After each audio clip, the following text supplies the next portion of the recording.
If you are house hunting, here's something to know. Mortgage rates are at their highest level in nearly a year. It's not the greatest news, but the latest primary market survey shows the average rate for a 30-year fixed home loan has climbed to 6.55%, its highest level since last August. Higher borrowing costs are already having an impact, with mortgage applications falling 7% in just 1 week. So what does all of this mean? Investors say if inflation remains stubbornly high, the Federal Reserve is less likely to cut interest rates, keeping borrowing costs elevated.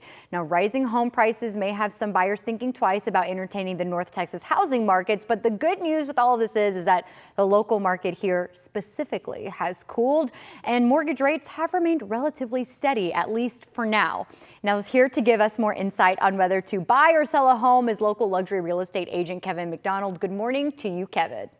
Good morning. Thank you for having me. No, thanks for being here on Saturday Daybreak. It's early. We appreciate it. Now let's get right to it. With rates high right now, do you think they will drop anytime soon? Because I know there's a lot of North Texans crossing their fingers. I know, but we're living in the mid sixes right now, and it's time that we kind of all accept that that's kind of the new normal, not just a pit stop on the way back to 3%.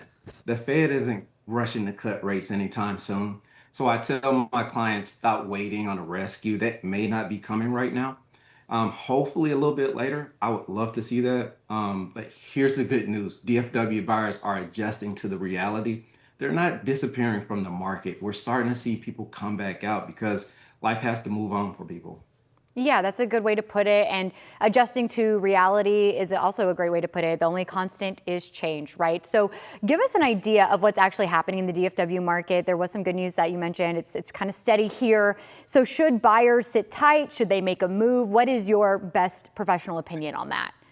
You know, my answer is no, don't sit tight. And that's not just because I'm a real estate agent, but here's why. Closed sales in DFW climbed again in June. That means the buyers who waited last year are now competing more with buyers, not fewer buyers. Meanwhile, inventory is up, which hands buyers real negotiating power that they haven't had in a while.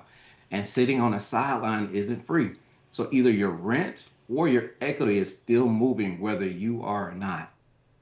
Yeah, sitting on the sideline isn't free. I think that is a perfect way to wrap all of this up, because you know more than most, there's a lot that goes into home buying. So hopefully you've helped cleared up any questions that any of our viewers had this morning. So Kevin, thanks a whole bunch for being on Daybreak. Thank you so much. All right, we will be right back after the break.